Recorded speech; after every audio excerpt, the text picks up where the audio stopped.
I run CHR, and this is the Center for Historical Studies. This is the end of our third semester, our third series of 4 on global health. Let's see, what do we call ourselves? Health, environment, and disease in global history. And we are very happy to welcome Kirk Smith to OSU. Professor Smith is really a very distinguished scholar and laborer in the field of environmental health. He has a PhD from Berkeley in '77. Worked for many years at the East West Center in Honolulu, and then returned to Berkeley in '95, where he is professor of global environmental health and teaches very widely in climate change and health transition and environmental questions broadly. Founder and director of a campus-wide program in global health and environment at Berkeley. Associate director of international programs in the Center of Occupational Environmental Health at Berkeley, and widely, as I understand, across the whole Bay Area. Most importantly, Professor Smith is pioneered from the late '70s the global analysis of indoor house pollution, which doesn't affect us. We learned today. We do not suffer from indoor house pollution because we don't cook indoors. But a huge swath, 40% of the world really is affected by that indoor house pollution. And us historians should think back into times past where essentially everybody was affected by this, by indoor house pollution. And he has served in a wide array of capacities in the public sphere as it relates to environmental health. And I'll just note a few things. Most important, I mean, I don't know whether you consider those important, but there's a long list of important things. But working on the Intergovernmental Panel on Climate Change, the 3rd and 4th assessments, makes you a co-recipient of the Nobel Prize in 2007. Yeah, right. 4th assessment, yeah. 800 other people. Really, that's a co-recipient. After Al Gore took half. No, right, it's like pirate prize money. Yes, right. And it now sits as a convening author for health and climate and health in the 5th assessment, which is due out in the next couple of years, 14 probably.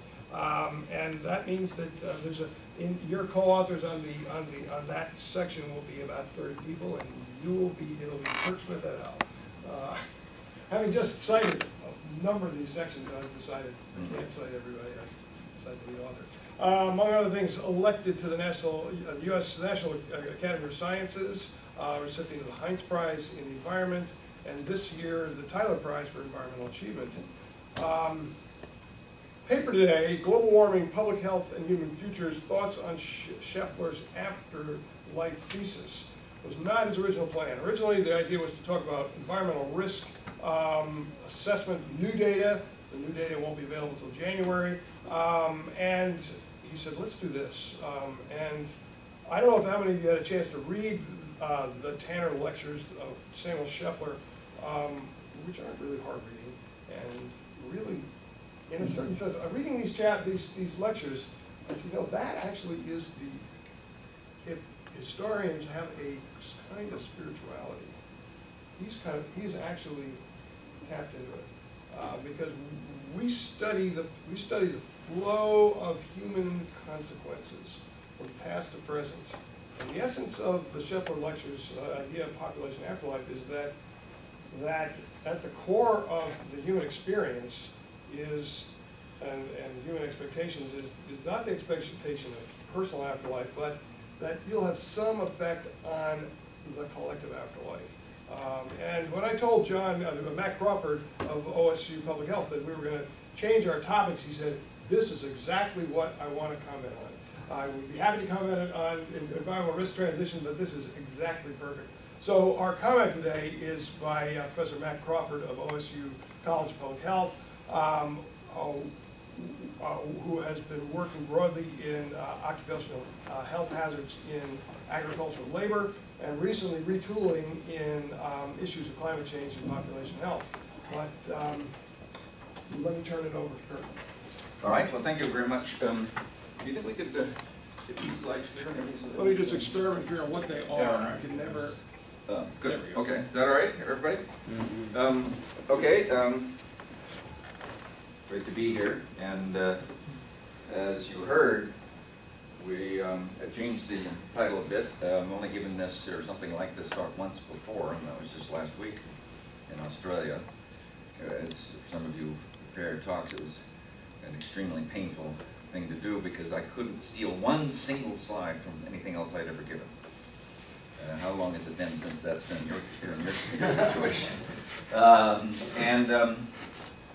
I'm going to start with something that is very Australian. If you've ever been there, gone to a meeting there, there's always a welcome to country, it's called, and it would, in this case here, would read like this: I'd like to show my respect and acknowledge the traditional custodians of the land on which this meeting takes place, including the Shawnee, Pigou, and Erie tribes, which used to own this land, and to elders past and present. This is the standard thing done in Australia in public meetings, even the opening of Parliament. And I'll get back to the relevance of this later on. The allies and elders that some of these you may recognize. This is John Rawls, perhaps the foremost moral philosopher of the last century. And this is Sam Sheffler, I'll be talking a lot more about. This is Franz Kafka, the Czech writer. This is P.D. James, the British mystery writer. You know Desmond Tutu. I'll introduce this guy. This is Paul Samuelson, Nobel economist from MIT. This is Faulkner, the British novelist, the American novelist. And this is a baby born to a colleague of mine about 2 weeks ago. I want to acknowledge them then. All right, I started in Australia with my old friend and colleague Tony McMichael, who was a Festschrift celebration of his career I went down to. And this is his first book in 1993 called Planetary Overload, and he has a third book coming out, and the second one published around 2000 on this theme of long-term human impacts on the planet and how they affect our health. He's really considered the father of the health impacts of climate change. So the primary premise behind this work, and of course really all of the literature on the long-term impacts of climate change or other global change, is that the future should matter.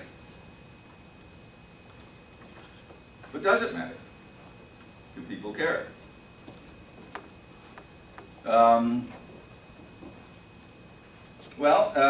Economists have had something to say about this. This is a famous economist writing in the early part of last century. And they pointed out that although there's no philosophical basis for it, Pigou said that the people do not value the future as they should. Consequently, society devotes too few resources to investments to help the future. He called it defective telescopic faculty. We've all seen that, I'm sure, in society, if not in ourselves. This has been, a bit more codified, if you will, in the so-called Golden Rule of Investment by Paul Samuelson, the Nobel economist who wrote the textbook that almost, the most economics students still study, I believe. And one statement of that is, select the value of the variable under your control, which maximizes the present value of that. So you take a stream of costs and benefits into the future, and you discount them back using a discount rate of a certain percent, so that something far in the future counts less than something near in the future, which makes some sense, doesn't it? I mean, that we'll care a little bit more about things happening next year than 10 years from now. The way this works mathematically, if you will, is that even at modest economic discount rates, costs and benefits in the far future count little. For example, $100 in the year 2100 counts only 50 cents today. If you discount at 6%, and 6% is a common sort of discount rate used in investment decisions, maybe a little bit less in social decisions, a little bit more in private decisions, but typical. There's a so-called natural discount rate, which is based on genetic rules. I mean, your children have half your genes, your grandchildren have a quarter of your genes, and so forth. So half, the loss of half of your interest, if you will, in the future, every generation. So that comes to about 3% a year, if you do that math. So that means that $100 in 2100 still only counts $7 per day. So even using genetic rules, it's not all that important what goes on in 2100. So you might say the near term dominates. Now this makes a difference, unfortunately, the choice of this discard. There's a big difference in how things are seen. I didn't make a review of these, but those of you who know the climate change literature, there were two major economic analyses done in the last few years, one by Phil Nordhaus at Yale and Lord Stern in the UK. Stern used to be the chief economist at the World Bank. And they looked at an economic assessment. Now, what is an economic assessment?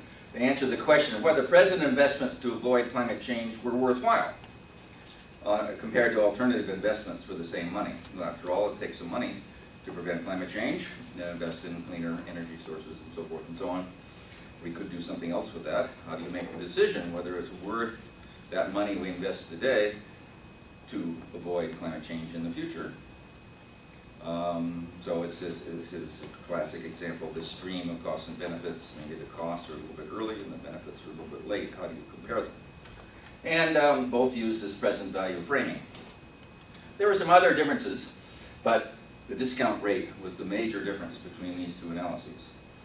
And Stern used a very low discount rate, which he said it was well worth investing today because we would be avoiding a huge economic cost in the future by doing so, even on a present value basis. Nordhaus, using a more standard discount rate, found the reverse. Not worth doing so. Not worth investing today. We have other alternative investments in health and economic development and so forth that would be better use of the resources. So I apologize to any economists in the room. I've simplified a lot of this, but I'm setting up Sam Scheffler. So what does Sam Scheffler have to do with this? Now, Sam Scheffler, who am I to know, when he was introduced to the Tanner Lectures in Berkeley this year, he was introduced as the foremost living moral philosopher, you know, taking on the mantle of John Rawls, and probably most of you know of, who passed away. Who am I to know? He's certainly a prominent moral philosopher. And also I apologize to, I think this is true in history, but it's certainly true in philosophy, none of those guys would use PowerPoint in their presentations. In fact, I heard from a prominent historian that, you know, there's an ancient Greek saying that power corrupts and PowerPoint corrupts absolutely. But you're not getting it from a philosopher, you're getting it from somebody who can't seem to talk at all without PowerPoint anymore. So you're getting some... now the way these guys do their scholarship is quite different than the way I do it, and I think most of the scholars in academia. You know, they don't write papers, or very few papers, they give lectures. And so he's given these lectures around the world at Berkeley, but he's given them at Australian National University in Oxford, and you know, I think he was slumming and went down to Stanford once, and so and then I suppose he hones it each time, gets comments, and eventually a book will come. But these guys only produce, you know, 2 or 3, 4 books in their careers, like Rawls, but they are, you know, major works that have influence, you know, down through the generations, like Rawls' Theory of Justice. So, and you can get the Tanner lectures from Berkeley ones on a transcript of them, or you can listen to them if you like, you know, on MP3. All right, I sort of, you know, reworded a bit, not much, Scheffler's stuff, and I've sort of named his scenarios. Now these guys like to work in these scenarios. These Gedanken experiments, these counterfactuals, or you know, whatever you want to call them. So the baseline, number 1. This is the, in time you die and everybody you know dies. Now I'm sorry if that's a surprise, but that in fact is, as far as we know, the case. But when you start thinking about it in context, I think it's rather a profound thing. You have no stake, direct stake in the future, right? Nor anybody you know, any future, you go out 100 years or whatever you want to take. Number 2, I called the patient asteroid, and number 3, the empty crib. So, number 2, what's the patient asteroid? So, this is Scheffler's counterfactual or story or scenario. 30 days after your natural death, there's an asteroid waiting out there. The asteroid will come, strike Earth, destroy everything and everyone on it. Now, it's going to wait till you die. You die if you would. You don't have to tell anybody else about this.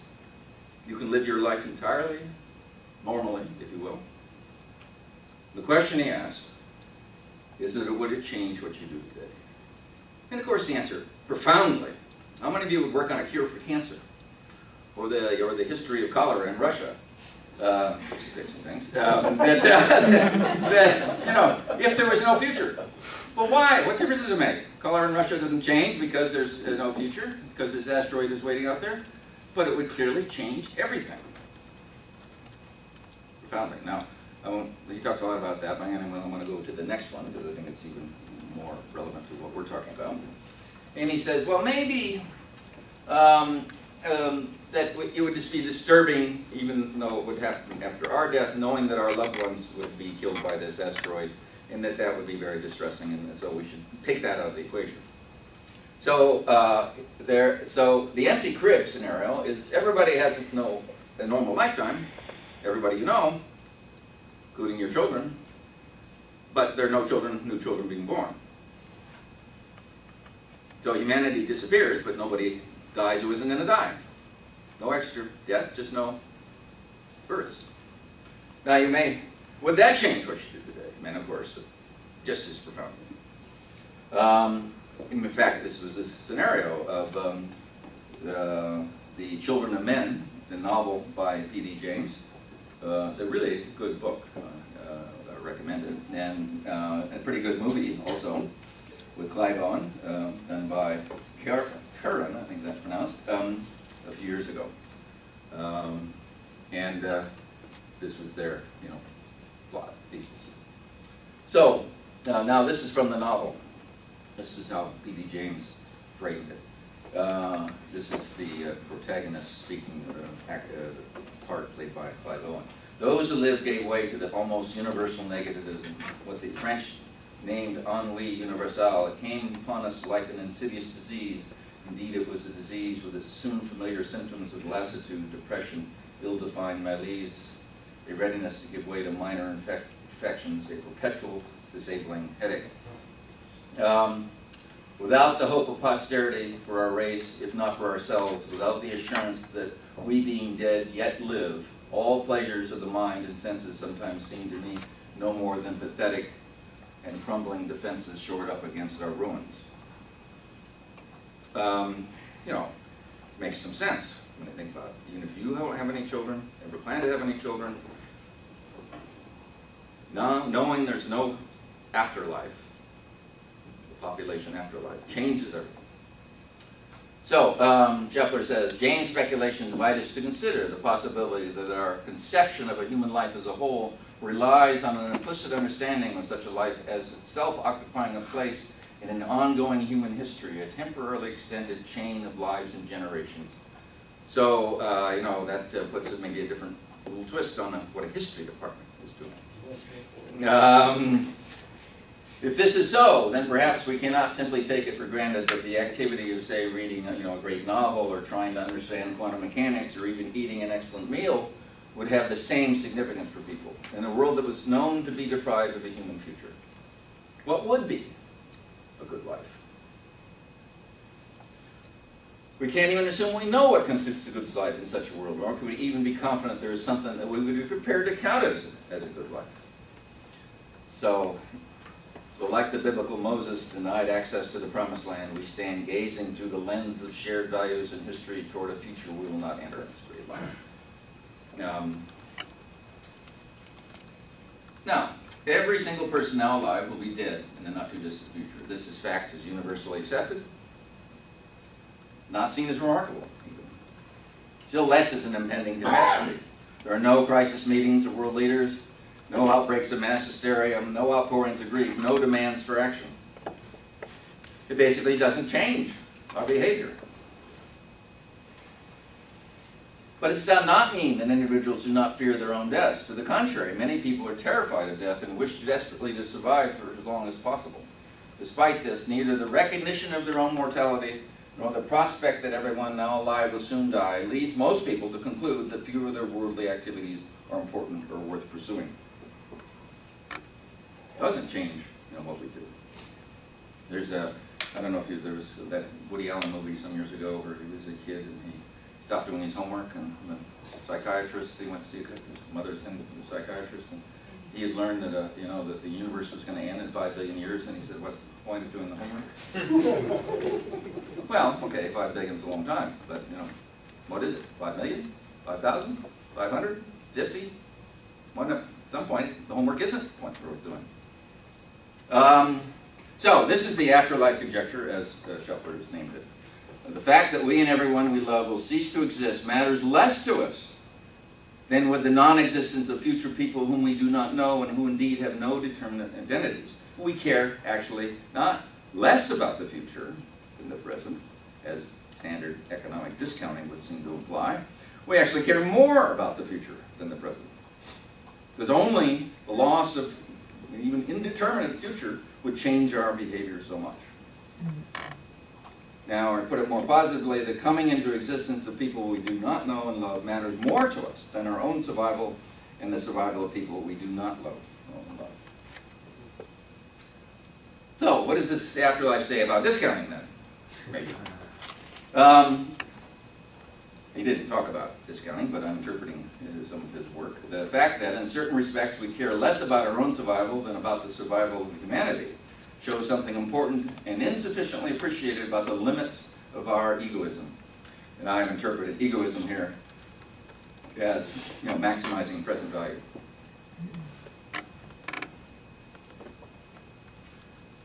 Now, Rawls, the 20th century moral philosopher, most note, in his theory of justice, proposed something called the veil of ignorance, which might be considered as another way of looking at it as opposed to discounting. And one statement of that is, no one he was talking about making a decision about whether you do things. He was thinking intratemporally, comparing impacts in different groups in society, making decisions about allocation of resources. Should we put it in education? Should we put it in highways? Should we put whatever? The best way to do this was a veil of ignorance. You didn't know which group you belonged to. So no one knows his place in society, his class position or social status, nor does he know his own fortune and the distribution of natural assets and ability, his intelligence and his strengths, and so forth. So if you don't know which group you're in, you're going to make a very just decision about the allocation. I mean, that's the concept, and there's some thought to that. Well, you can expand this and talk about the intergenerational Skype call. The idea then to render moot those personal considerations that are morally irrelevant to the justice or injustice of principles meant to allocate benefits, that can be intertemporally as well as intratemporally, that is, between generations. So that one's location on the continuum of human history is another personal consideration that should be blinded to make just social decisions with long-term implications. One might argue that the intergenerational Skype call, if you will, or trying to reach a decision that would somehow represent what that might produce, might be an alternative way to think about some of these problems. So, our place in the historical continuum. This is something I think that Sheffler sort of, in his current lectures, hasn't really addressed. In Kafka's story, He, which was published after Kafka's death, the protagonist is on the road of time, the continuum of time. He finds value in using the future as an ally in his battle with the past, literally with a sword in this story. But sometimes he has to turn around and battle the future using the past as an ally. So what does the afterlife say? The point has not been that we are more highly motivated to advance the interests of future generations, but rather that we are in certain ways more dependent on them than we realize. We find this surprising, and it's less because we have been blinded to our own altruism than because we have overestimated our independence and self-sufficiency. We are not independent and self-sufficient from the future or the past. But Scheffler doesn't really get into the past side of it. Maybe a before-life conjecture is needed as well. Maybe that's where the historians can come in. There are certainly many traditions in many societies that recognize this. I don't know if anybody's been in Mexico in late October, but every shop front and household has got these displays, the Day of the Dead displays, representing you know, relatives and friends that are lost, but still with people. Well, how far back do we go? Well, I mean, you know, that's perhaps a discussion for another time. But I might add that anybody who was, you know, more than 5 years old in 1963, this is, you know, this is still very prevalent today. Certainly, this far back is very easy to remember, and impacted our lives. So the afterlife paradox, as I've named it, is in order to feel responsibility to the future, you know, that's what we're asking people to do with climate change and other things. One has to feel some control over it. What's the point of, you know, acting to protect the future if the future ignores it, goes on and does something else?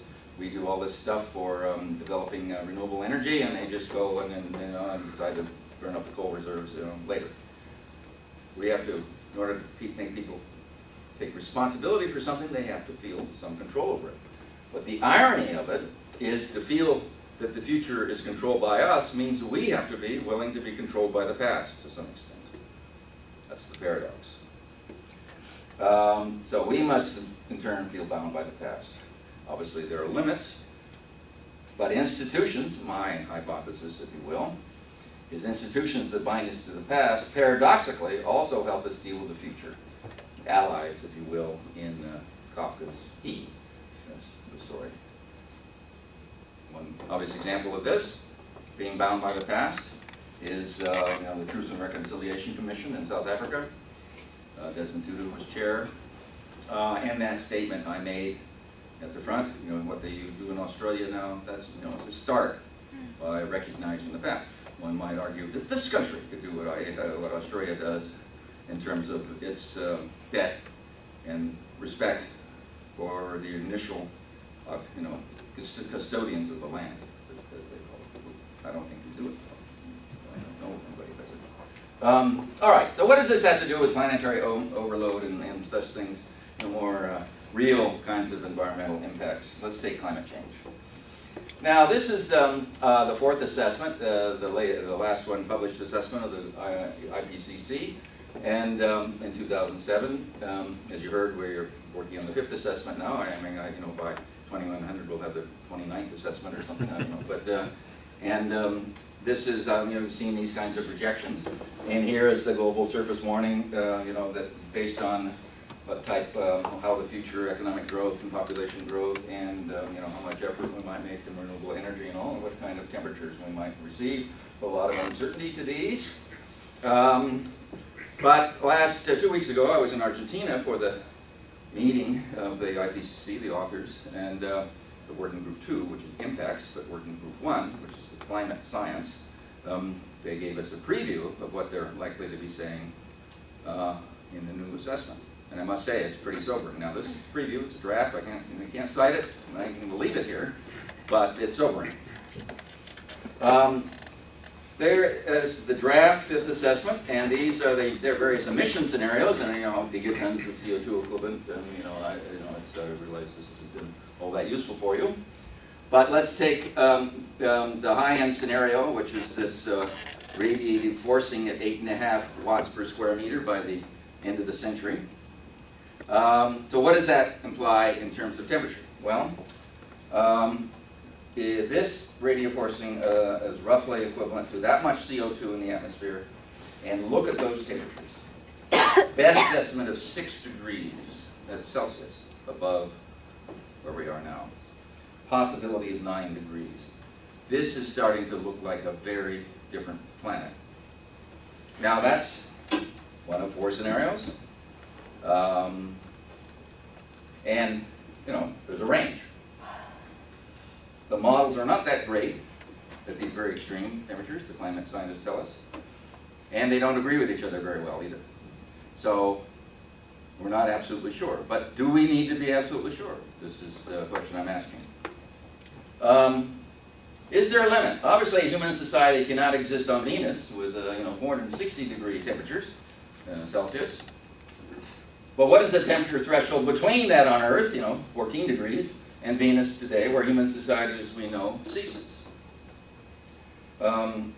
When even the most healthy and least vulnerable populations, we know are already getting heat stress on vulnerable populations. You see those deaths more now. But what about, the non-vulnerable ones? Well, this is, what most people think of as heat stress, like this big heat wave in August 2003 in Europe. Tens of thousands are thought to have died over a 2-week period. It looks like we're going to expect more of these kinds of events in the future as climate change proceeds. But that's not what I'm talking about. Who died here? Mainly the old, and others who should have been protected, but were not. You can actually, theoretically, protect all of those people. Put them in air-conditioned rooms, identify them, get them out immediately, water and air conditioning. What I'm talking about is something different. This is work on workability, is the function of this wet bulb globe temperature here, which is a function of temperature, humidity, wind speed, and radiative energy, how much energy is coming from your surrounding objects. So if you're out in the sunlight, everything around you is radiating energy to you, as well as the sun. If you're in a factory or a house and the walls are hot, you're getting energy from the walls. And this is, the amount of workability is possible depending on the how heavily you're working. So even at very light workload, at some temperature, you cannot work anymore. You die. And this is the set of simple ways of thinking about it. You can't increase your body temperature is 37 degrees. Over 38, you start having serious things happening. Less serious things, and then serious things. At these temperatures, sweating doesn't do any good. You can't lose any heat to the environment. This is not based on epidemiology, where you always argue about not covering everything. It's based on basic thermodynamics and human physiology from exposure chamber studies. The science is 60 years old. Most of this basic science was done by the U.S. military in the 1950s when we were starting to consider operating in Iran or wherever they were thinking about in those days. And it refers to healthy workers, soldiers in this case, not to the most vulnerable, the least vulnerable groups in society. So what does this mean? Well, here's a study that published not too long ago, which happens at 3 degrees above the background. And you're starting to get parts of the U.S. at 3 degrees, 2000 plus 3, in June anyway. You're starting to get places where you cannot work outdoors anymore. I mean, it's not a matter of, higher risk. You can't. You can wear spacesuits or something. But you can't work outdoors. Here, look at India. No, it's the hottest month. It's just 3 degrees. What happens is 6 or 9. Well, paper not too long ago looked at this. They looked at approximately a 10-degree world, and there are different models and so forth, and that's where the distribution of this index went from here to there. And that's the point at which you can't work outdoors anymore. Now you can work indoors in air conditioning. But look at how much of the planet, even the U.S., starts to be, this is not very good coloring in this purple area, this is where we're concerned about. Much of India, Australia, parts of, I don't know if Ohio is in there or not, but it's a combination of humidity, temperature, wind speed, and sunlight. So, what is coming? Well, there are a few places that exist on Earth now where people cannot work outdoors every day of the year. I mean, you know, in the middle of the Saudi Arabian desert in the summer, but not many. But more and more of them. When in major populated areas, it would be possible only to work in winter or at night, and then only in the winter at night. Then what?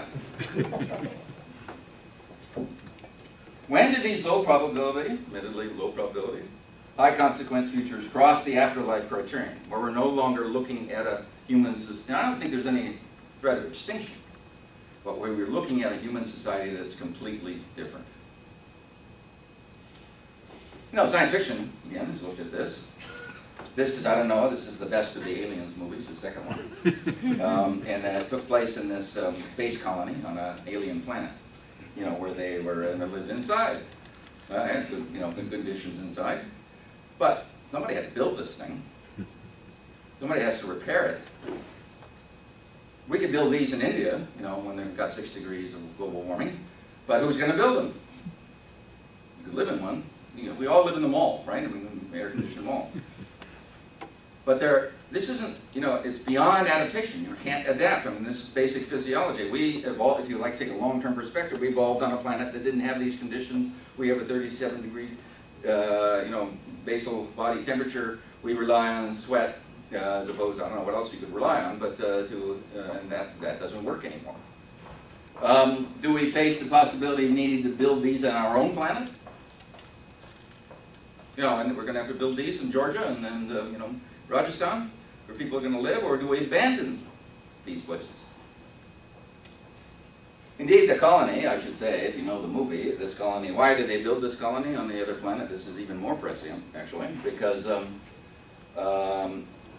was a terraforming colony. They built this on this planet because they operated this giant machine that was changing the atmosphere so that people could actually live on the planet. That was the purpose. It was an industrial operation to make a livable planet, called terraforming in science fiction. Well, we may need to actually build such machines. We're terra-reforming, making our own planet inhabitable again, which would be, you know, probably taking CO2 out of the atmosphere. And people, you know, there are technologies working on this. But is that, you know, is that human society? I mean, where we have a bunch of these, those things sitting around the deserts of I don't know. So, caveats. Climate models, as I mentioned, do handle the extreme scenarios well. A few of them you can try, and they do not agree.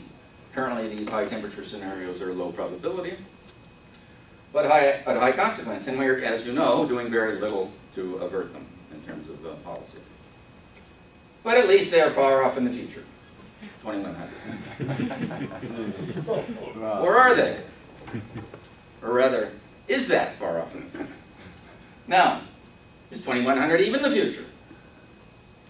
So this is my colleagues at the IPCC meeting. I have a colleague in our health group who is an expert on heat stress, actually. He's Japanese, Yusushi Honda, and he got a text in the middle of the meeting saying his granddaughter was born. You would, actually, well, 2 weeks ago now. And, well, what's special? She's a very special person. Why is that? Because Japanese girl babies have the longest life expectancy on Earth. Well, you do the math. If you just take a simple definition of life expectancy, she is going to live until the 22nd century. She's one of the first members of the 22C Club, the 22nd Century Club. And more, I went and looked it up. Here is Japanese girl babies are all of the ones born now are going to be living into the 22nd, you know, on average living into the 22nd century. But, you know, Australian babies by here, a whole European Union, United States and so forth, and even by 2022, probably earlier because life expectancies are actually improving, Chinese girls will and even Indian girls. 2100 is not the future. 2100 is now. Every baby born soon in the United States is going to be a member of the 22C Club, even boys eventually. All right, now what about the past? You know, looking in the climate change related to thinking about the responsibility of the before life, conjecture, if you will, hypothesis. Well, maybe you've seen this. This is from a paper we did a few years ago, and it just takes the WHO estimates of the health impacts from climate change. It's only up to the year 2000. And, you know, it does this wonderful software that distorts things. You know, you can put chewing gum consumption or, you know, beer sales or whatever you like, and it'll make it distort the map. And this is, maybe you can see where the impacts of climate change are thought to be in 4 places, not here. You know, it's India and Sub-Saharan Africa, basically. That's it. The act of climate change basically acts, at least in the initial period, to exacerbate existing diseases. And so take the places with the biggest existing diseases have the biggest problem. Well, who caused the climate change? The historical responsibility for it. Well, that map looks different. Looks like this. In fact, the opposite. Africa and India, you know, got the impacts. Africa and India don't have the responsibility. We don't have any impacts, and you can hardly even see the Europeans here. But the Europeans and the Americans and Sarah Palin, they have the impacts. I mean, they have the cause. So I call this natural debt. Actually, this is a concept I worked on when I think Fred, you were working with us in East West Center 20 years ago. But instead of using current emissions as a responsibility index, to look at cumulative emissions, historical emissions. And of course, the CO2 emitted 30, 50, 100 years ago, some of it has been depleted by natural processes, so not all the CO2 in the atmosphere today, I mean, that was emitted in the past is there today, but much of it. So you get a credit by basically the, you know, the sort of natural depletion. But of course, countries that have been industrialized for a long time, like Europe and the US, have a bigger natural debt. And so, you know, one could argue that as part of the responsibility, you know, feeling controlled by the past, that one should take this kind of metric for determining responsibility. Now, this is politically unpopular in Washington and other such places, Washington D.C. But you know, I think there are both scientific arguments for it, and there are, you know, moral and sort of accountability arguments for it. Okay, summary. What has the future done for us? You know, a joke, I think there was a photo cartoon on the planet that, well, it's profoundly done something for us, it gives our life meaning. Without the future, our life has no meaning. Even though we're working on things that, you know, don't seem to be directly related to it. And what has the past done for us? Well, it's not even past. Apologies to Faulkner, who said the past is never dead, it's not even past. No, I don't think this argument probably doesn't have to be made in the history department. But this is my final slide. One of my favorite quotes, but I thought of it now somewhat differently. Our most basic common link is that this was 2 months before he was assassinated at a commencement address. The most basic common link is that we are all inhabit this planet, we all breathe the same air, we all cherish our children's future, and we all are mortal. Well, I guess the lesson here from Scheffler is that we need to reaffirm who we are. It's this continuum that includes the past, and of course, must include the future. So, many thanks. I'll put this presentation on my website, and all my publications are there. Thank you very much.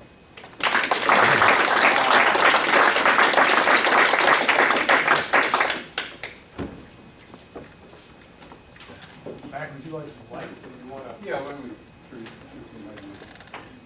That's good, perfect. You want something to go off the podium? Oh, no, thanks. Sure. It's fine, yeah. Well, thank you for that, Kirk. It was great. I enjoyed it. I also want to thank Kirk for being here. I want to thank the Center for inviting me to give these comments. I'll be brief and get to your questions. But one thing that when I first started looking through your slides triggered a thought that I had about a little thought experiment that I've done with my students in the past, which is imagine that suddenly we're going to increase the lifespan, the average lifespan globally to about 100. And that means that, you know, every baby that was just born this second in the University Hospital is going to live to 100. A woman who is 98 years old right now is going to live to 100. So that means is over the next 100 years, 7 billion people are going to die. And so when I say this to students, they get this sort of ashen look, like, that's terrible news. But it's the same point that you were making related to that first scenario, that you and everyone you know will die. What does this mean? What does that mean? Well, we don't know what it is to have 7 billion people on the planet. So when somebody says there's nothing new under the sun, that's not right. Because 7 billion people on this planet is new. And that means under this 100-year lifespan scenario, it means that there will be about 70 million people dying every year. And if you think about it realistically, there are going to be more than 70 million people dying every year now for the next 80 years or so. What does that, put that into context? The Great Flu Pandemic early in the 20th century killed about 50 million people. So we're talking about more than a Great Flu Pandemic of natural deaths every year for 80, 100 years. These are going to be stresses on all our systems that we have no idea of how to deal with. And this is under a rosy scenario of normal lifespans, with no constraints about resources, water, or anything else. So I use that just to get people thinking about what I call the force of demography, the force of all these people that we have on the planet. Okay? Another thing that I think about then is this fear. So Kirk mentioned that people do have a fear of death often.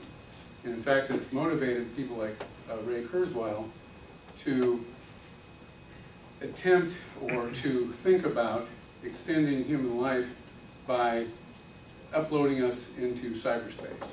And so Ray Kurzweil's father died when Ray was fairly young, and so Kurzweil, some of you are nodding your heads, you know about him. Very brilliant man. I'm sure that I'm not a quarter as smart or a tenth as smart as he is. But I do think that he's misguided, personally, because I think consciousness in life is not computer memory. So what they're thinking about doing is merging human and machine intelligence, and if you've read The Singularity is Near, the final, and that's one of his books, he's written a number of books, but one of the final ideas in that is that this human-machine intelligence will spread throughout the universe, and that will be a great thing. Well, he's got another ally in a person named Aubrey De Grey, who used to be at the Methuselah Foundation, named for a biblical character who was really old. So he's now at something called Strategies for Engineered Negligible Senescence, or the SENS Foundation. And so De Grey got a PhD at Oxford.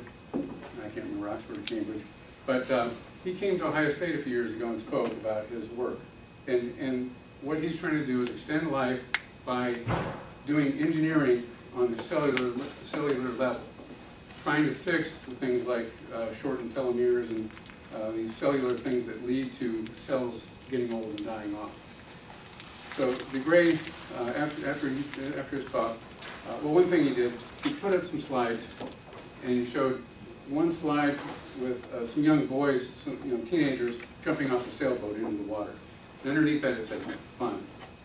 Then the slide next to it was a perfectly dignified-looking older woman, maybe in her 80s, sitting on a bed in what looked like a nursing home.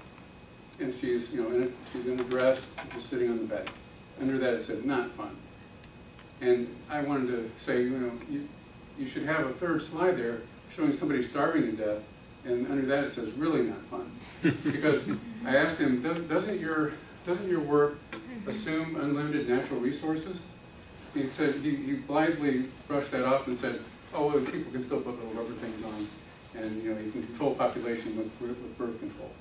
Well, first of all, his technologies are going to be things that you pay for. These are going to be medical treatments, essentially, where you get these treatments to fix your cells to make you live longer.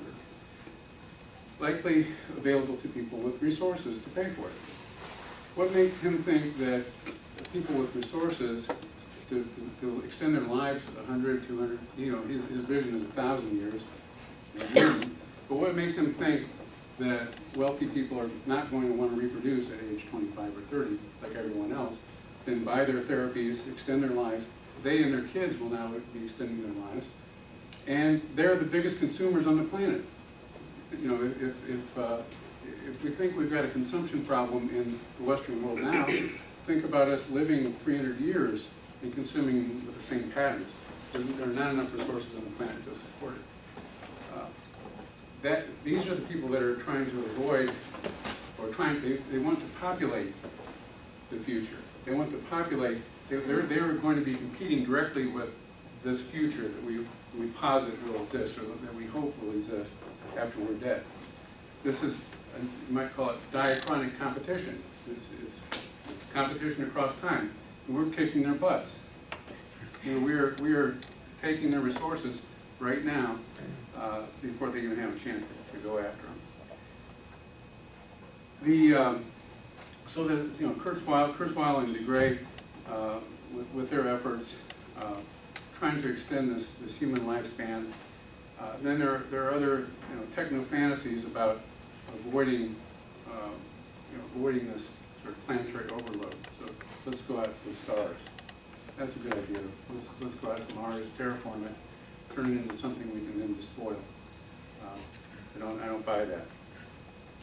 So then linking the work that Kirk has done on risk transition and epidemiologic transition, think about some other transitions that we've had over the years, including energy transitions. So we started out by using food to power people to do work. And we've then used wood, and we still use wood. That's why some people's indoor air is not good. Whale oil, well, we hunted the whales almost to extinction to use their oil. Then we use coal, gas, oil.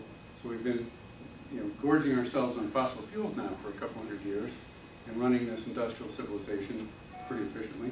We've harnessed nuclear power.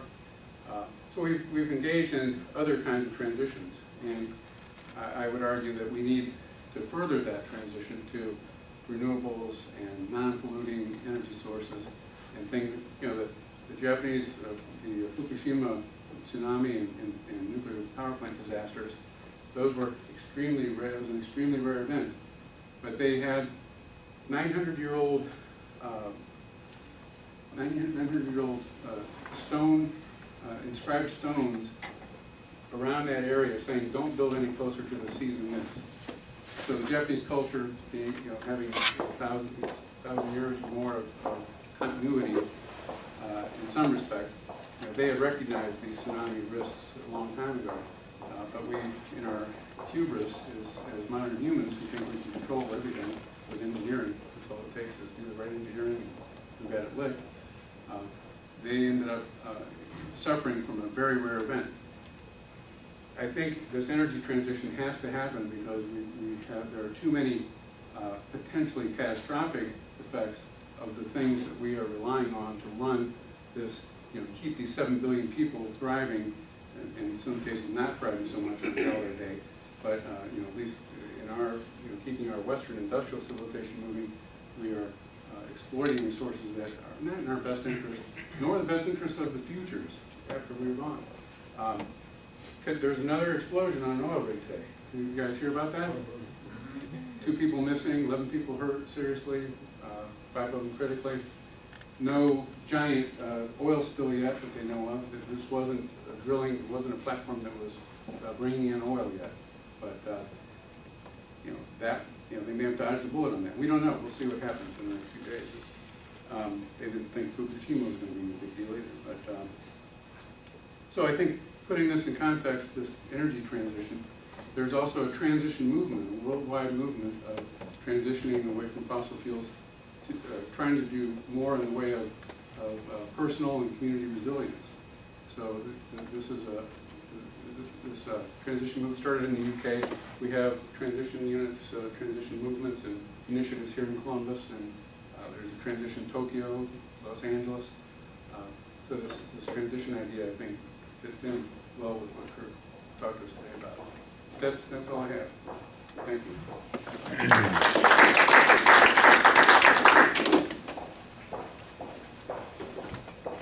I think we're back in the hot seat, maybe both of you. Well, I can jump in. So we have about about a half hour plus to kind of cogitate and think through some of the issues that have been posed today. So the floor is open. And thoughts about history and the future. Come on, Bob, I know you have a question. I'm Bob Lester. I'm a graduate of Cornell and Mission. I wanted to say, first of all, that I was a student who thought, well, should I finish this paper, I'm sure the nuclear war will break out between the U.S. and Soviet Union tomorrow if I do. So that was a problem. My question really has to do with the who is the we, and as I understand Rawls, he's getting after things that are defined, behind veils and all that. Now, if we're talking, I thought this would be, I was thinking this is more of a, well, what it's not to be a wonderful thought, but temporal stuff. Like, if we can't get people to understand what we're talking about now, then how can we imagine what they're going to be thinking about later, about being ignorant? And furthermore, Peter Berger, I had to look up the title as I sneaked, wrote Pyramids of Sacrifice, and he wrote it in 1976. And he wrote a critique of both Marxism and capitalism. And I bring that up because somewhere I think the we that we've brought together includes two halves of a problem that we can't talk about because we can't say Marx in public. And we can't, and if we do say it in public and take it seriously, then we end up we can go too far on that one too. We don't want to invest, we just want to be able to talk about the parts into our we. Anyway, that's my dumb thing. Well, there were several parts to that, but I'm going to respond to one. I mean, this issue of we, whether we could talk to people 100 years from now. Well, I think we probably could. I mean, I think we could talk to people 100 years ago. We could talk to people 1,000 years ago. We could actually, I mean, I think I took a really interesting course in Greek, what it was, Greek literature, Greek drama or something, and then Professor used to point out, the interesting thing is that the things that involve people haven't changed. I mean, it's family, it's profession, it's jealousy, it's adultery, it's, the things that involve in daily life have not changed since the Greek times. I mean, it doesn't matter whether you have an iPad. I mean, you could still talk, we could talk to the Greeks, the ancient Greeks. And, a few things they wouldn't, a few terms that they wouldn't know, a few terms that we wouldn't know. We can fix that easily. Human values haven't changed that much. That was his point. And I think there's something to it. Obviously things, have a lot of things have changed. But have the fundamental things changed? I would argue not. Yeah. That seems to me a very thin understanding of what a shared past is. And it sounds like to actually motivate people, you need a much thicker one. But then when I start to think of really movements that created shared pasts, it feels very nationalistic and very false.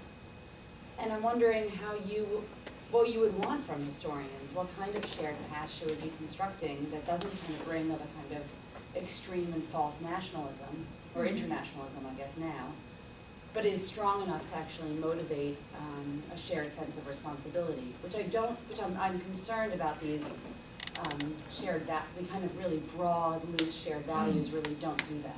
Well, I mean, of course, there's this connection with the land. Land is a fundamental thing. What the Australians have done. There's a connection with, there's the South African type of reconciliation, which is... That worked because it was so local. Right. So maybe, I don't know. I mean, you guys would tell us maybe it has to be local. I mean, the suggestions for shared responsibility for climate change, well, sure, they come down to somebody's pocketbook, but they are global. It's a shared, there's actually a statement in the United Nations Framework Convention for Climate Change, and it came out of the Rio Earth Summit in 1992, 3. Common but differentiated responsibility.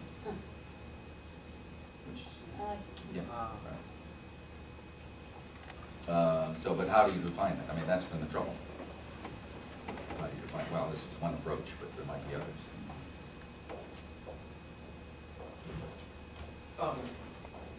I'm not a philosopher, so I'm going to try and make a coherent question out of this. Connecting, using the Scheffler philosophy to then approach climate change, it seemed to me that in the case of you're going to die and an asteroid will strike the planet 30 years after you die, gives the actor in that scenario knowledge of an existing problem. But in the case of the no human babies are being born, the problem of the future is not quite as obvious to the actor. Applying this to climate change, is this part of the current problem we're faced with? Are we being the greater population of the world in the sort of third scenario, afterlife scenario, where we don't realize, we're not acknowledging, the problem is not as apparent as it would be if we realize the... Yeah, well, I mean, let me answer that by saying in the IPCC, we've been asked to, in the work in the group 2, which is impacts, to look basically at two things. The one is they call it detection and attribution. Have we seen enough climate change? Have we seen impacts in our case, our Scheffler's health impacts that can be detected? That is signal out of the noise, or if you're a health person, it would be relative risk and confidence interval. One. And two, can you attribute that causality issue, what we would call it in health, detection and attribution, is can you attribute it to human caused climate change? The answer is, I think, going to be no.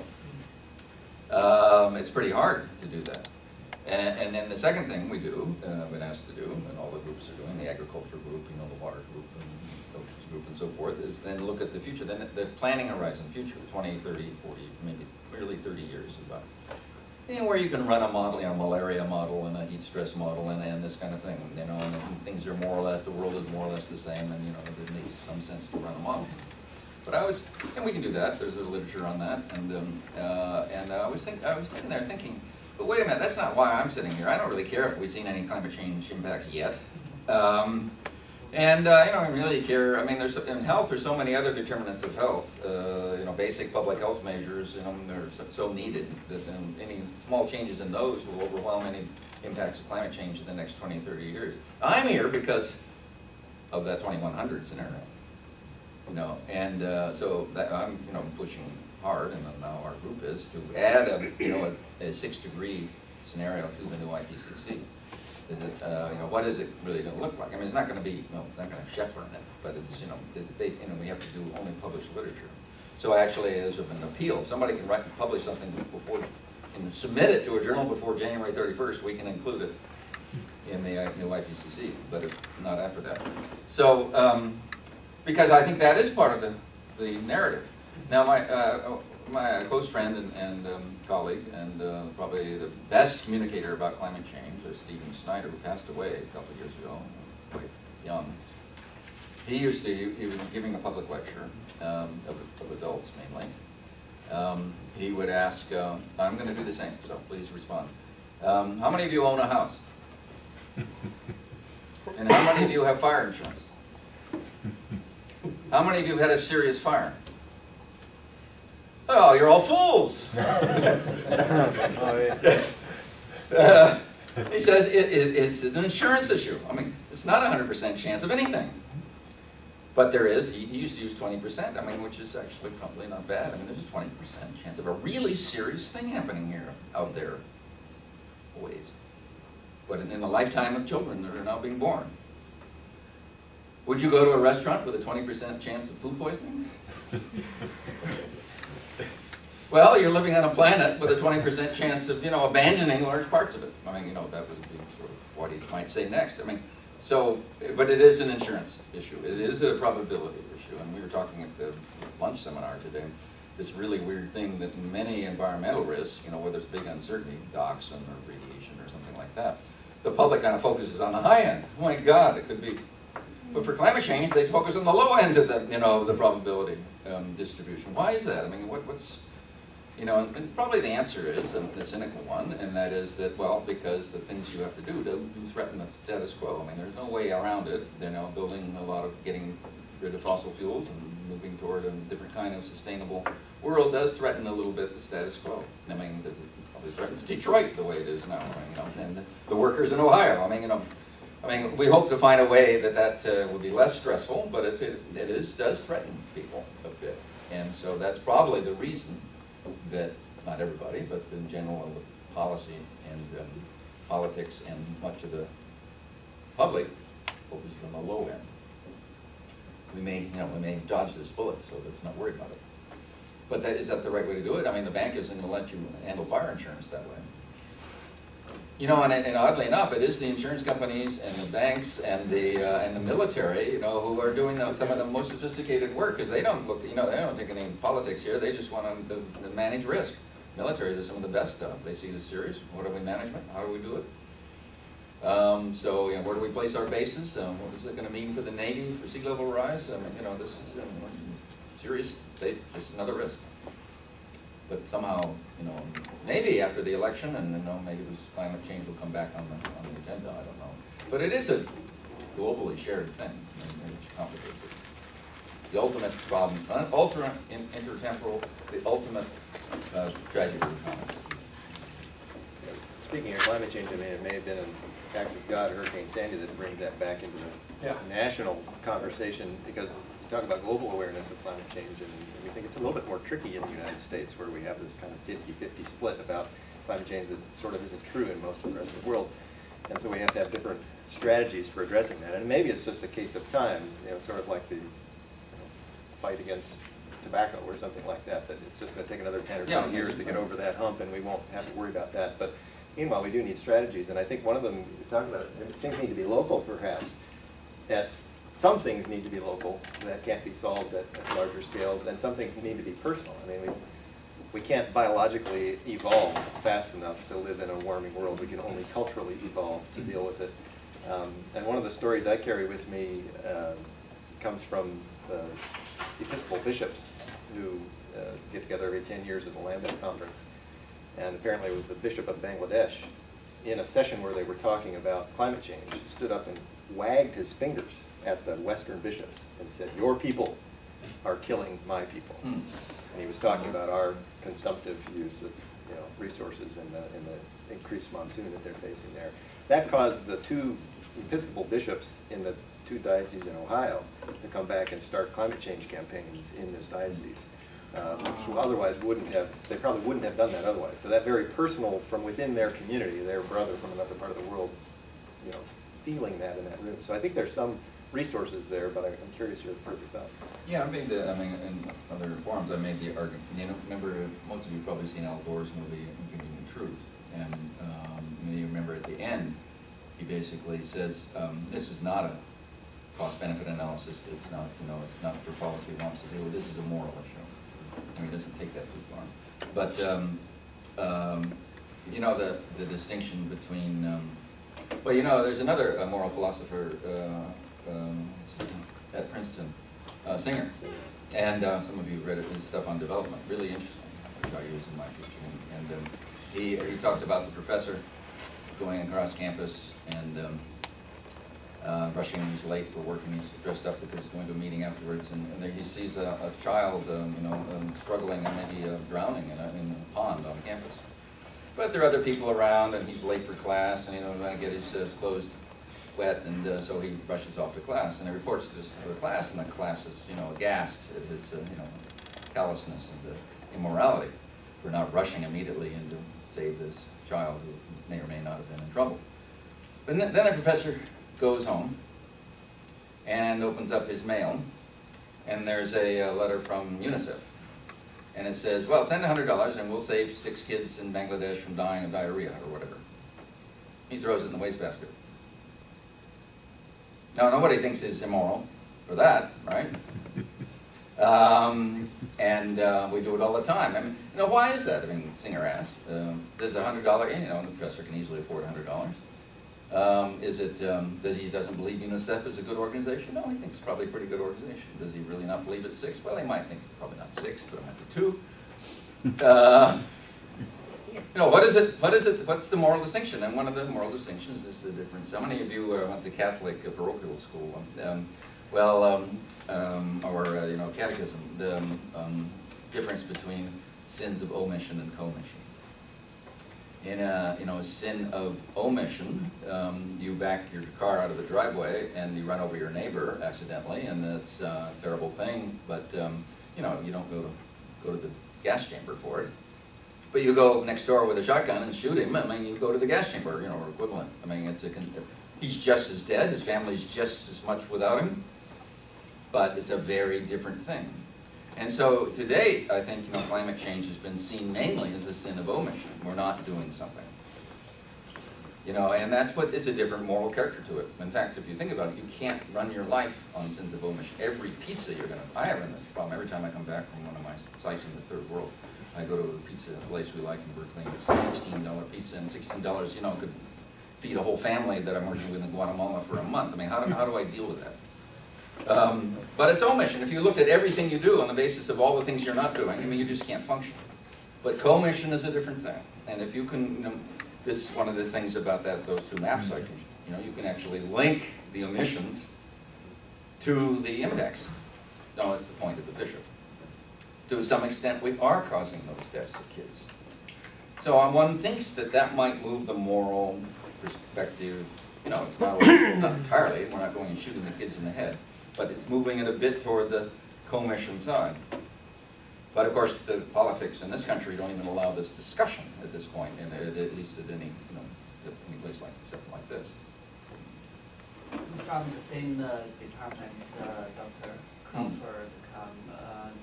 So your lecture talk really opens my mind, especially if my understanding is correct. You pretty much focus on the future other than in the past.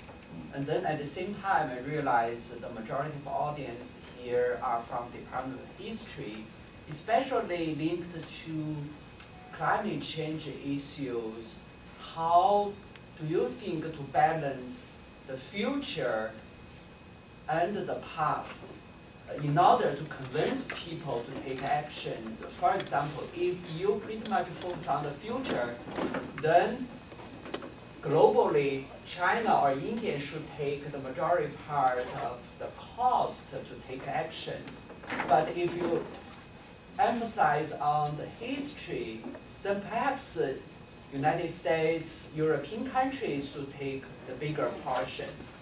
And I always, although I don't know almost nothing about history, I mean, one of the purposes to study history is to learn something to provide guidance for the future. So I would like to hear. Well, I mean, specifically related to climate change is, we're working on this natural debt index, and there's a lot of issues here. I mean, how far back in the past do you go? It's if you're trying to do this natural debt index, you go back to 1600. Well, how do you assign any responsibility to anything that anybody was doing then? I mean, or you go to 1870, is things happening in India, you blame that on India, or you blame it on London? And now, I mean, so we've taken sort of a compromise position, but we were talking about the definition of modern. We've taken the definition of global society being post-World War II. It was the invention of the UN, the World Health Organization, the World Bank, all of the global institutions, the development agencies, the UNICEF, even the CARE, even the big non-profits were all development agencies. It was when global responsibility became manifest. So we take 1950. Unfortunately, most of the world's boundaries were settled by 1950. There were colonies, India and China were independent and so forth, and most of the there are a few boundary issues after that, but that's one angle, it's a compromise. And then some people say, but it's not fair to blame, say the United States to have to take responsibility for emitting greenhouse gases in 1950. They didn't know about climate change then. Well, I mean, you could argue that because there were scientific papers before then, but let's say but if my argument is, and again, it's this continuum of time, if you give people a credit for being ignorant, you're going to be assuring ignorance. Why would you do an assessment if the first thing you're going to find out is that it's causing a problem? So the way to ensure knowledge is to make people responsible for things even if they don't know about them. And you might want to, my students keep saying I should back off the moral side of it, just make it an accounting issue. We took all the benefits of being an American, all those CO2 emissions we did in the past that allowed us to build more steel and make cars and everything else. We took those benefits, right? We have a wonderful land-grant university because of it. We should just take the deficit side of the ledger too.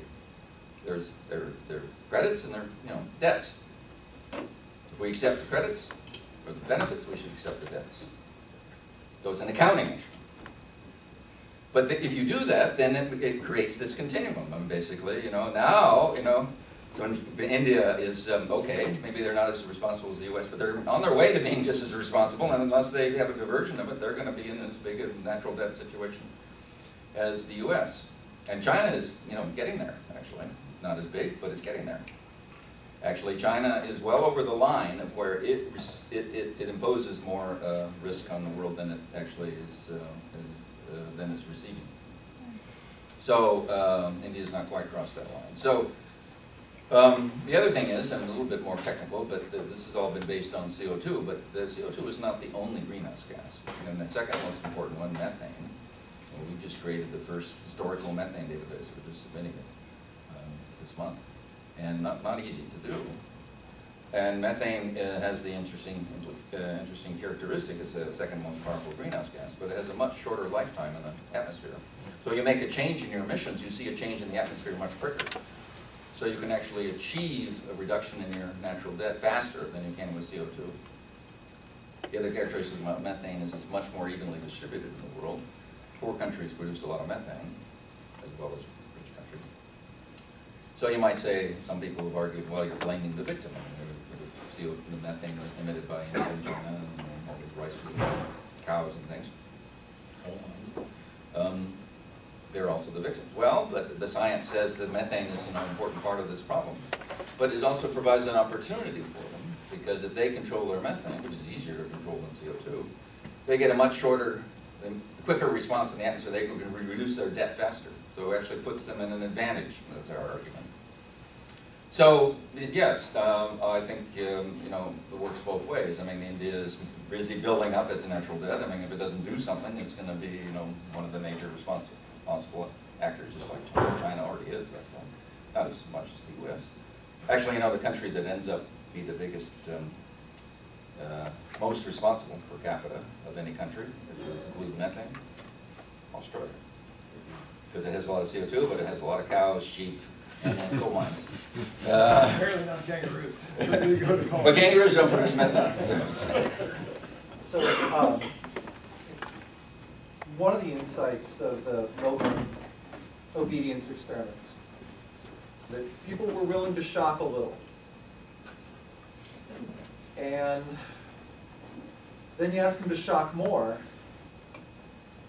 But shocking more, objecting to that might be sort of a tacit admission that it might have been wrong to shock them a little. But you were willing to enter, right? You've got a threshold, you cross it, and then you're in new territory.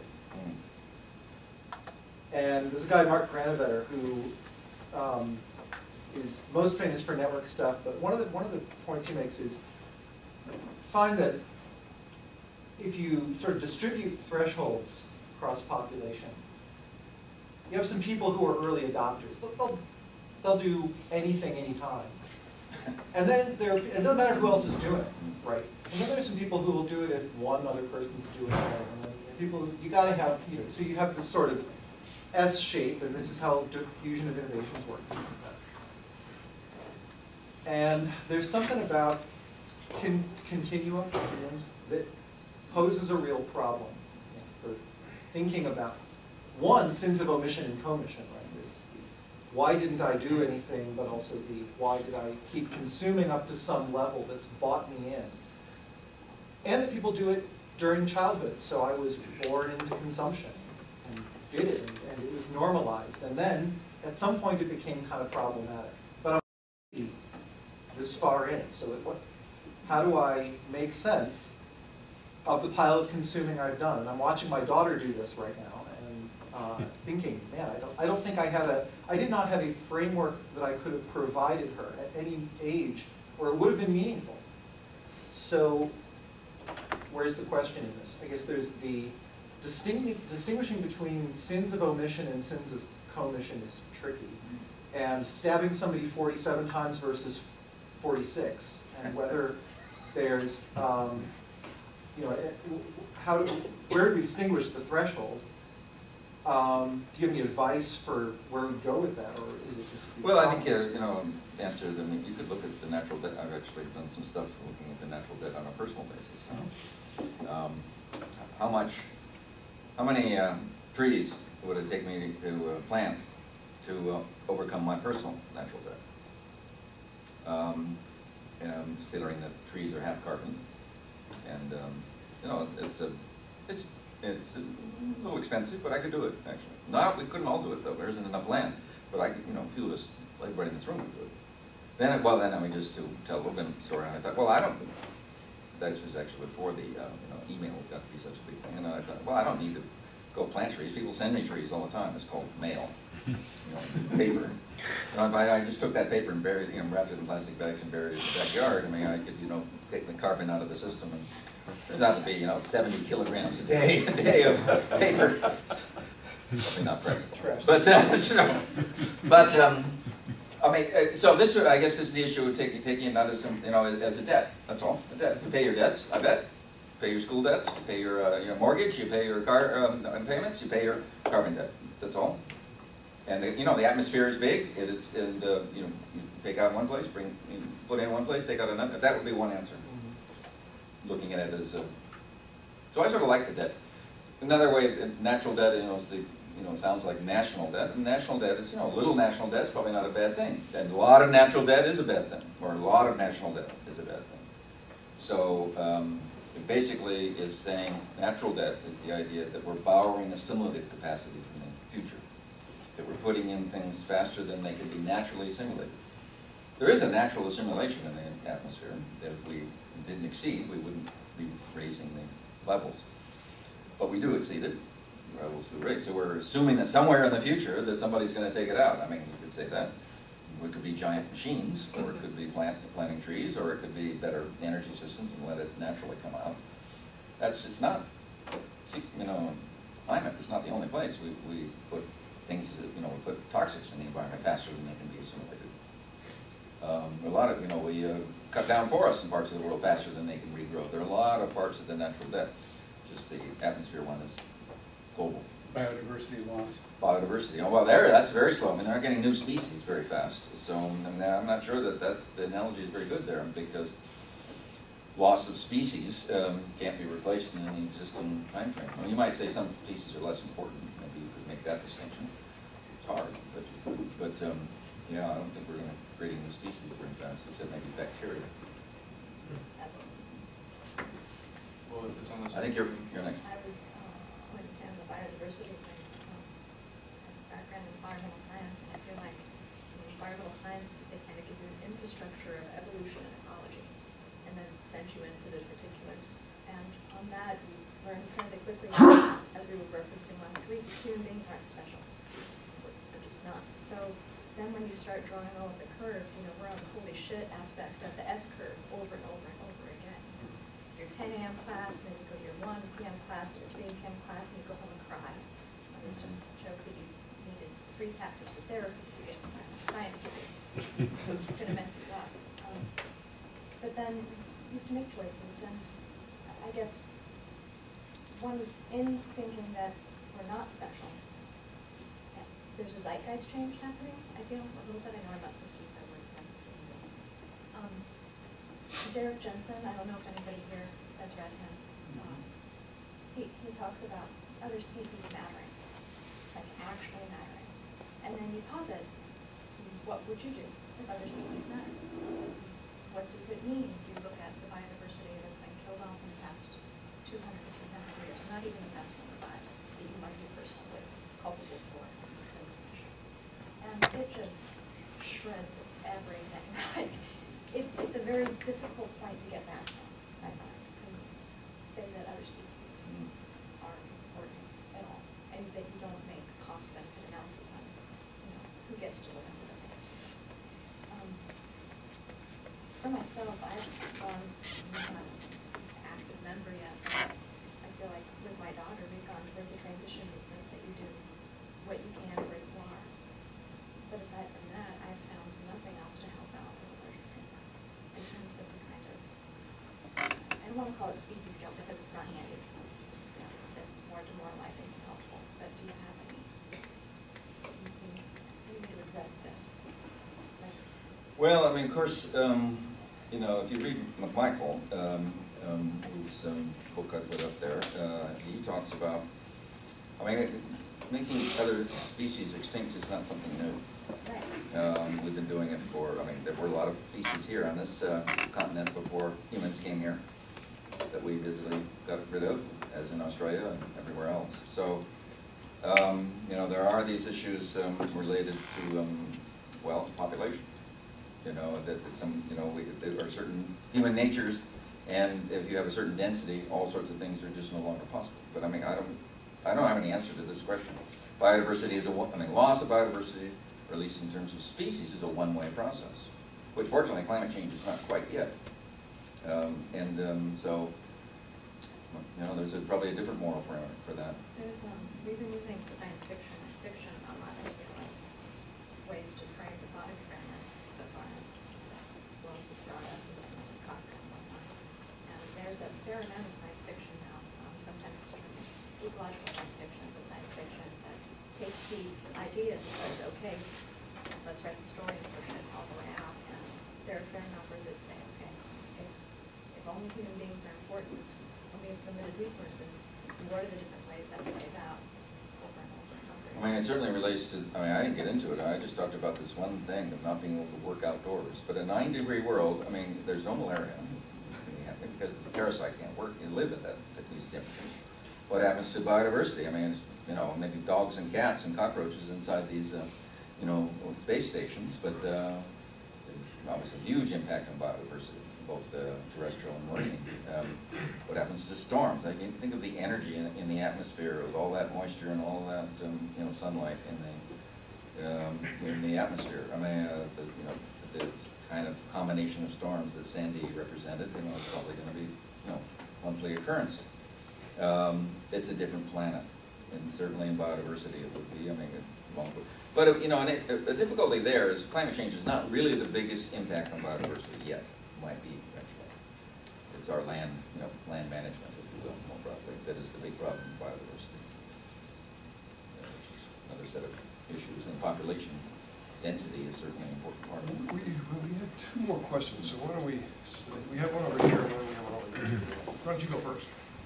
I guess it's a multi-part question. As far as obvious climate change, when I was a class, when I was a glacier, and we would hike up to the actual glaciers.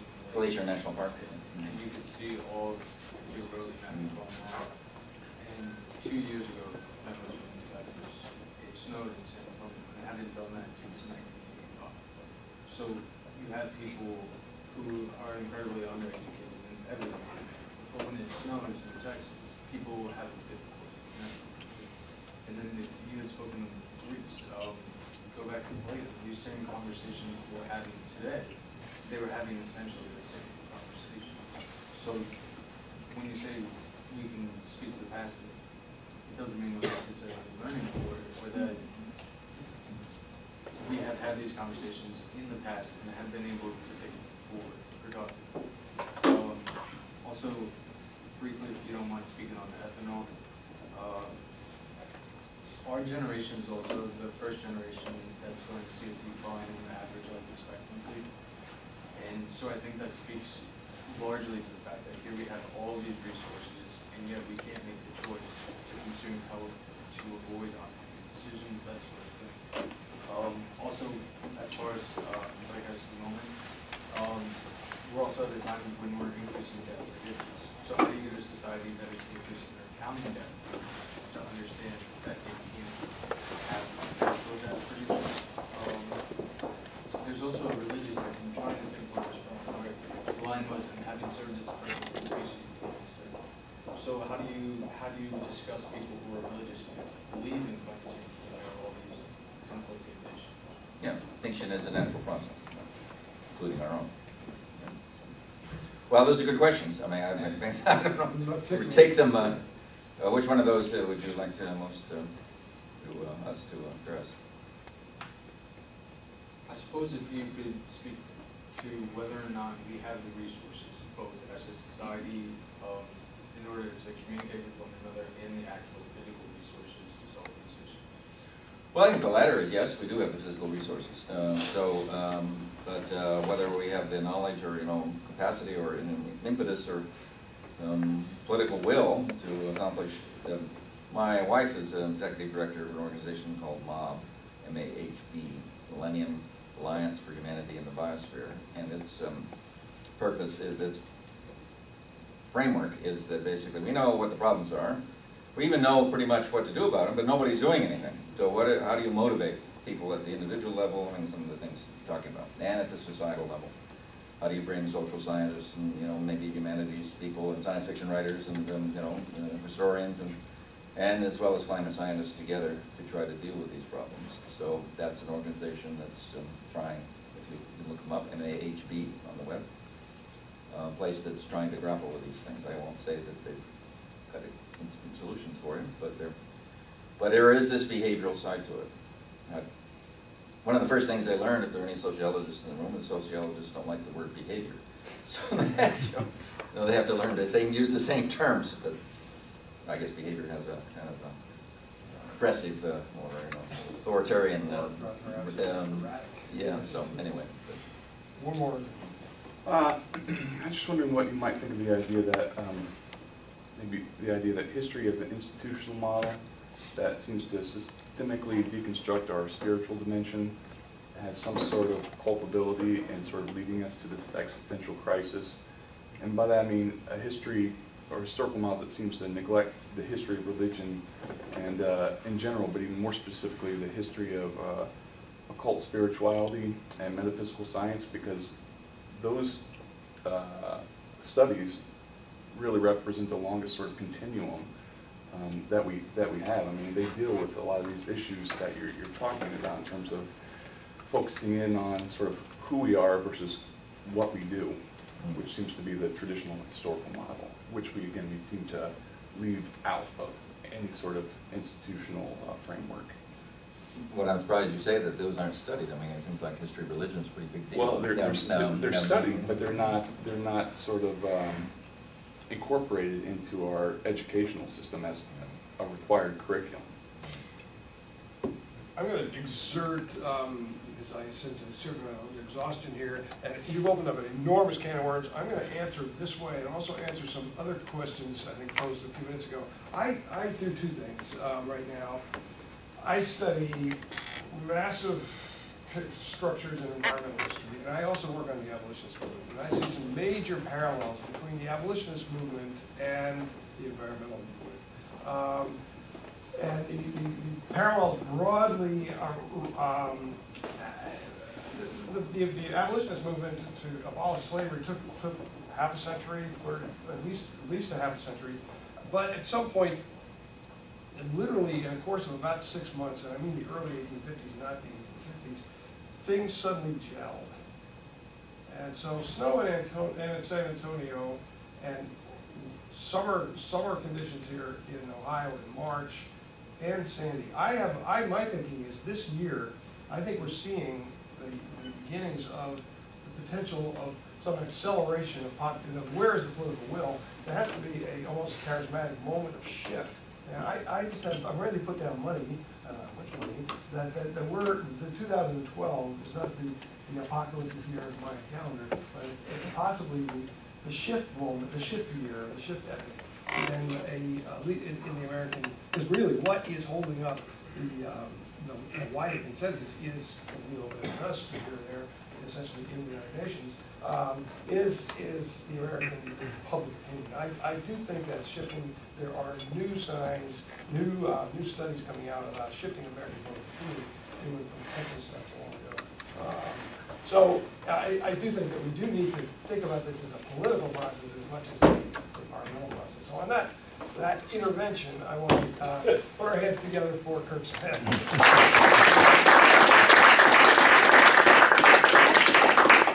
I heard a good sports analogy recently, and maybe we should be looking for more of these kind of analogies. And, you know, Barry Bonds is the Giants batter who broke Babe Ruth's home run record, and it turned out he was on steroids. But the idea, I mean, the problem with Sandy is, of course, the climate scientists are very uncomfortable assigning any one storm to climate change. But if you think of the climate on steroids, you can't assign any one home run that Barry Bonds hit to the steroids. But you can look at his record and say probably this guy would not have gotten, you know, I would not have think done there's that. an awful lot of people in the tri-state area, aka Connecticut, New York, New Jersey, who are fully signed on by to the Yeah, steroid so model. Yeah. you won't see the climate scientists talking about it in public, but they don't like it, you know, because it can get you in trouble, actually, you know, signing things you can't really back up. But yes, climate's on steroids. There'll be more Sandys. I mean, that's clear to say. But which one? Can't say. When you get multiple 1,000-year events in 5 years, 10 Right, years, right. it starts to look probabilistically. Just like Barry Bonds, again, multiple home runs. We're good.